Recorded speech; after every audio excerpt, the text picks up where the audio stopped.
In a world driven by scientific innovation, one institution stands as a beacon of pioneering research. The National Institute of Plant Genome Research, founded on the principles of excellence. The NIPGR emerged from a vision to redefine the frontiers of plant genomics. Since its inception in 1998, NIPGR has been at the forefront of transformative research driven by a set of core principles. Challenge-driven, innovative science and technology solutions, science-based entrepreneurship, nurturing talent in interdisciplinary areas, achieving national needs to international opportunities.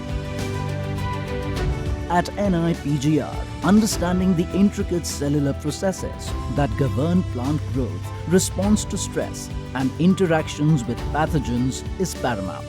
It's not just about studying genes, proteins, and metabolites, but delving deeper into the molecular interactions that define plant biology. With cutting-edge technology platforms, NIPGR has revolutionized the field, from genomics to proteomics to metabolomics and high-end imaging. Every tool is utilized to decipher the secrets of plants. The Institute's breakthroughs have paved the way for crop improvement, developing varieties that are resilient to climate challenges, have enhanced nutritional value, and increased productivity. From developing drought-tolerant chickpea varieties to creating rice lines resistant to sheath blight, NIPGR's collaborations have yielded remarkable results.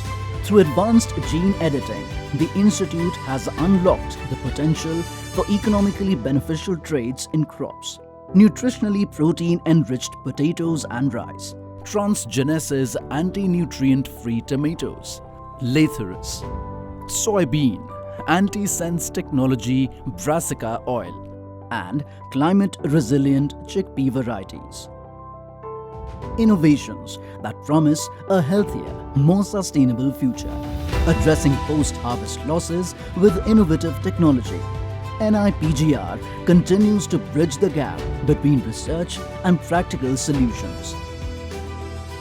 Today, NIPGR's aspiration reaches far beyond boundaries, a center of excellence in the making, illuminating the world of plant science with its commitment to innovation and societal impact. Continuing the journey of discovery, lighting the path to a greener, healthier world.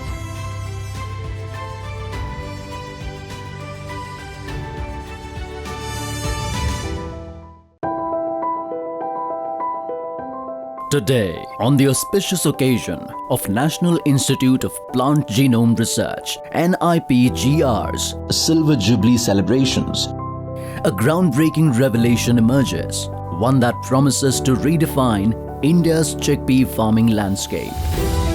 India is the largest producer of chickpea and shares 74% of its global production. With the diminishing area of cultivation and increase in consumption of chickpea due to population expansion, the country imports 12.5%, this important pulse to feed the majority of vegetarian Indian population.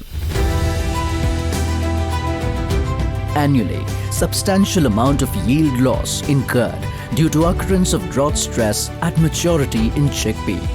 Realizing the need of hour, NIPGR employed molecular breeding strategies to delineate superior natural alleles of an ABCC3 type ABC transporter gene regulating drought tolerance in chickpea. This drought tolerance characteristic from an Indian land race ICC 14649 has been introgressed into an Indian popular Desi chickpea variety JG16, which led to the development of an improved Desi chickpea variety Advika, which enhanced yield and productivity 11% high under drought stress.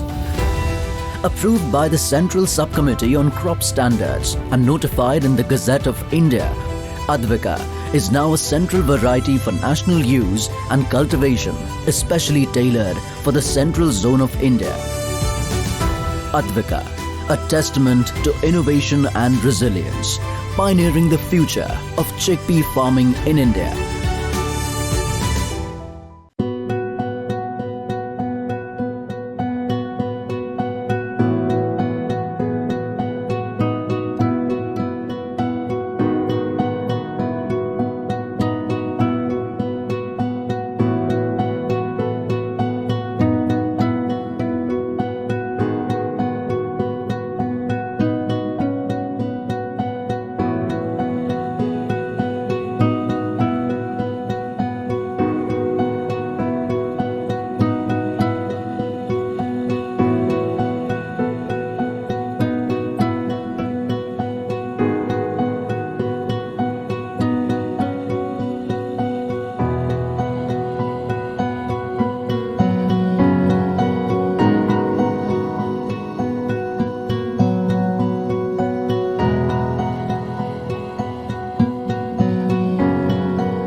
Bharat हमेशा से ज्ञान और विज्ञान का केंद्र रहा है। आजादी के बाद इसी वैज्ञानिक विरासत के आधार पर राष्ट्र के नायकों ने अनेक उपलब्धियां हासिल की हैं। इन्हीं उपलब्धियों को लेकर आज देश आजादी का अमृत महोत्सव मना रहा है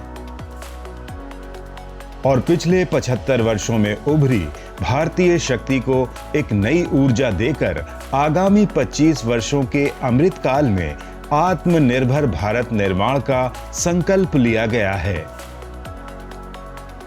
प्रधानमंत्री नरेंद्र मोदी जी के इस दृष्टिकोण के अनुरूप भारत सरकार के विज्ञान और प्रौद्योगिकी मंत्रालय ने देश के विभिन्न एस्पिरेशनल जिलों में 75 विज्ञान संग्रहालय स्थापित करने की भी पहल की है। इन विज्ञान संग्रहालयों का उद्देश्य विशेषकर युवा पीढ़ी को पिछले 75 वर्षों में भारत की वैज्ञानिक यात्रा और प्राप्त उपलब्धियों से अवगत कराने के साथ स्कूली छात्रों में वैज्ञानिक सोच का संचार करना है। इसी पहल के तहत जैव प्रौद्योगिकी विभाग के स्वायत्त संस्थान राष्ट्रीय पादप जीनोम अनुसंधान संस्थान द्वारा हिमाचल प्रदेश के चंबा जिले में एक विज्ञान संग्रहालय तैयार किया गया है। अपने उद्देश्य के अनुरूप यहाँ फिलिप पुस्तक के द्वारा भारतीय प्राचीन विज्ञान का इतिहास और मशहूर भारतीय वैज्ञानिकों की उपलब्धियों को समायोजित किया गया है। संग्रहालयों में बुनियादी वैज्ञानिक अवधारणाओं को प्रदर्शित करने वाले आकर्षक मॉडल रखे गए हैं। यह मॉडल युवाओं को बुनियादी और व्यावहारिक विज्ञान में खोजों के साथ आगे बढ़ने के लिए प्रबुद्ध करेंगे। इन संग्रहालयों का एक और उद्देश्य समग्र शिक्षा और जन भागीदारी की दिशा में भारत सरकार की पहल को बढ़ावा देना है। ये संग्रहालय एक ऐसा मंच भी प्रदान करेंगे जहां वैज्ञानिक संस्थानों के विशेषज्ञों के साथ साथ भारत और विदेशों के मशहूर वैज्ञानिक समग्र शिक्षा के तहत एस्पिरेशनल जिलों के शिक्षकों और स्कूली छात्रों के साथ बातचीत करेंगे। राष्ट्रीय और क्षेत्रीय स्तरों पर एक रचनात्मक और अभिनव वैज्ञानिक इकोसिस्टम बनाने के लिए यह अपनी तरह की पहली विशेषता होगी। विज्ञान संग्रहालय आत्मनिर्भर राष्ट्र की दिशा में बढ़ते कदम।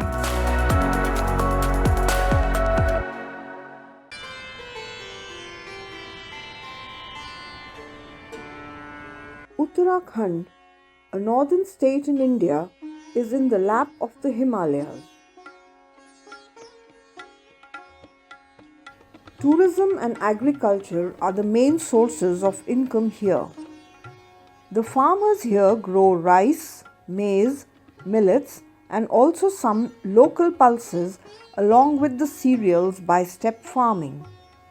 The farmers have small land holdings and they themselves work in their field.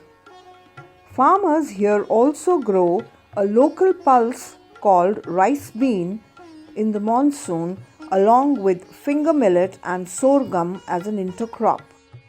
Rice bean, whose botanical name is Vigna umbellata, is locally known as Mor, Rians, Haramas, Bhuremas and Gurunj. Rice bean is considered as a minor pulse crop and has not received focused agricultural attention. Farmers grow low-yielding mixed land races in the marginal fields.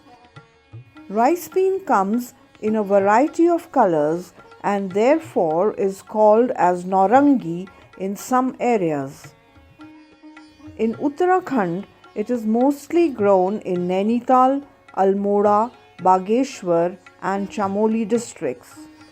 In Bhimtal, a grocer told that the production of rice bean is very little and nowadays the price varies from rupees 70 to 90 a kg. Farmers grow these in remote villages for their own consumption and directly sell the excess crop to the traders. The green-colored one is known as Mor or Haramas and the brown one is called Rians or Bhuremas.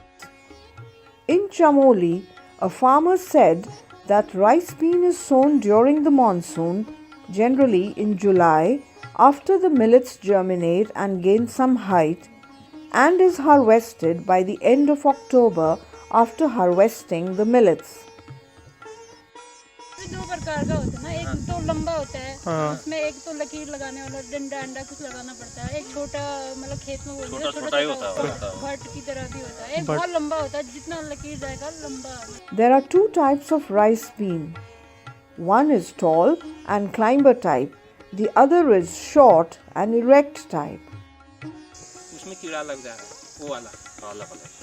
अरे उसमें वो भी होता है, चीटा रंग से मतलब अलग अलग रंग का होता है ना, काला होता है उसमें पीला, उसमें उसके ऊपर पंख ना पीले छोटे छोटे फूल को खा जाता है. जब फूल होते हैं ना स्टार्टिंग में तो बहुत सारे झुंड में आ. Apart from the wild animals, an insect, Maruca vitrata, causes a huge damage to the crop. The larva and the insect form a cobweb around the flower and eats the flower and pods. Rice bean, although a popular food among the locals, its cultivation is decreasing with time. Reigns का ऐसा है, Reigns बहुत ही सुंदर मतलब एक दाल है और जो है जिसका मेहनत और लागत भी कम है और उसका टेस्ट जिस भी दाल में डालो उस टेस्ट को बहुत ही बढ़िया बना देता है. इससे इरिगेशन हमारा मेन है, हमारा पानी बिल्कुल नहीं है, इरिगेशन और जो है इस पर ध्यान दे दे. Stray cattle, lack of irrigation and small land holding are the other major limitations. Rice bean requires very little agricultural inputs. Early pod shattering, which causes huge loss, is another problem of rice bean. People consume it in the form of pakoras, bari, dal, soups, and as stuffing in rotis and puris. It is also used as offerings in holy rituals and is very tasty. Department of Biotechnology, under the Ministry of Science and Technology, Government of India, has funded a project for accelerated domestication of this minor pulse crop. Requirement of less agricultural resources, natural resistance against several plant diseases, and high nutritive value are the major advantages of this crop. 3 government-funded laboratories, ICAR, National Bureau of Plant Genetic Resources, National Institute of Plant Genome Research, and ICMR, National Institute of Nutrition, are jointly carrying out this project. Field-level characterization of collected land races, genomics-assisted breeding, and nutritional evaluation are the major objectives of this project. Development of genetic and genomic resources will help the breeding program to incorporate useful agronomic traits and release of advanced rice bean varieties. It is hoped that this project will be helpful in popularizing rice bean cultivation and in adding another option to India's pulse basket.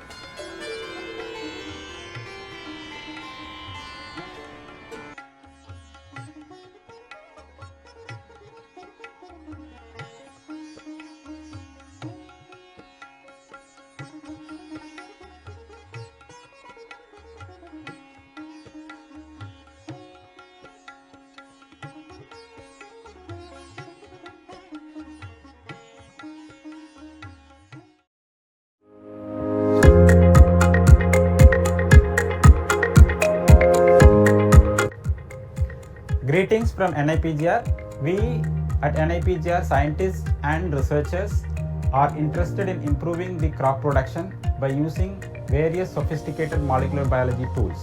While we do it, we are very much concerned about saving the soil and preserving the soil health for future generations. Mainly, the crop plants face 3 important situations in the field conditions. Number 1, it encounters edaphic factors like drought, and soil compactness and among many other aspects. The second aspect is lack of nutrition, so there is a need for improved nutrition. The third factor is diseases and other biotic components that impacts them. Now, to address the later two, we are using chemical fertilizers and the pesticides and other chemicals to prevent both the pests and also to improve the nutrition. This actually is harmful to the soil. So in order to maintain a sustainable agriculture, we are putting forward a concept called rhizospheric engineering that actually helps to maintain the soil microbiota in a long run in a beneficial way that is comfortable for crop growth. This we are trying to do using several microbes. Some of them includes rhizobium that fixes nodules and thereby nitrogen. The second one is arbuscular mycorrhiza that actually helpful to not only protect against diseases but also to provide drought tolerance and also phosphorus. The third one is we are interested in Piriformis flora indica, which again has many beneficial impacts. Now the interesting point here is that when we do the rhizospheric engineering, the native microbiome has a larger advantage of being retained so that the harmful microbes that causes diseases are suppressed and the beneficial microbes that supplies these stress tolerance factors and better nutrition are retained. So this way the concept what we have and the solutions that what we are bringing through not only the basic exploration of science but also in the form of products will be useful in the long run to the farming community. Thank you all.